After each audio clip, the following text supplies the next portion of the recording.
کی محمد سے وفا تو نے تو ہم تیرے. ہاں قیامت تک کسی دا نا آنا ہے. اور میں اپنی طرف یہ گل نہیں کر رہا. ام المومنین حضرت عائشہ صدیقہ فرماندیاں میں ساری زندگی حضور دی زبان اقدس چوں صرف اسے بندے دا نا سنیا جڑا دین وچ کمال رکھدا سی.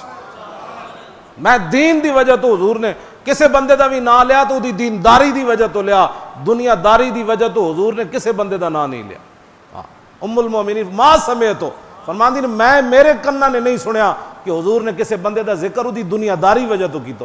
حضور نے جدوں بھی او دا ذکر کیتا تو پھر او دی دینداری دی وجہ تو کیتا. حضرت سالم مسجد قرآن پڑھ رہے سن, غلام سن حضرت ابو حذیفہ دے, اور اتنے بڑے قاری کہ حضرت عمر فرماندے سن جے اج سالم زندہ ہوندا تو میں خلافت لکھ کے دے جانی سی ادھر. کیوں جی ایک کائنات وچ کوئی اس طرح دی بات ہے. حضرت عمر فرماندے سن کہ میں خلافت لکھ کے دے جانی سی سالم دینا. تے سالم قرآن پڑھ رہا ہے مسجد نبوی شریف وچ, تے ام المومنین حضرت عائشہ صدیقہ اپنی کھڑکی وچ انہاں دا قرآن سنیا. تے کافی دیر تو بعد جدوں حضور دے حجرے مبارک چ آئیاں تے حضور نے فرمایا کہ آپ کدھر تھیں؟ عرض کی حضور آپ کا ایک غلام ہے جو مسجد میں قرآن پڑھ رہا ہے, کمال قرآن پڑھ رہا ہے. حضور اٹھ کر گئے تو دیکھا کہ سالم قرآن پڑھ رہا ہے. تو حضور نے اس وقت دعا کیا مانگی, یا اللہ تیرا شکر ہے تو نے میری امت میں اتنا بڑا قاری قرآن پیدا کیا.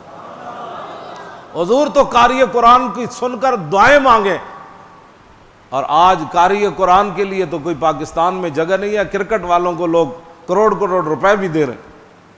تو ظاہر بات ہے جب حضور ان کا قرآن سن کر ان کو دعائیں دے رہے ہیں, اور فاروق اعظم جس کو بھی کوئی عہدہ دیتے تھے نا سرکاری, پوچھتے تھے قرآن کتنا یاد ہے, قرآن کتنا, جتنا جس کو قرآن یاد ہوتا حضرت عمر عہدہ بھی اس کو اتنا بڑا دیتے, اور جتنے بھی قاری آتے سب کو حضرت عمر آگے بٹھاتے, فرمایا پیچھے باقی ہو جاؤ, حافظ قرآن اور قاری قرآن کو اپنے سامنے بٹھا.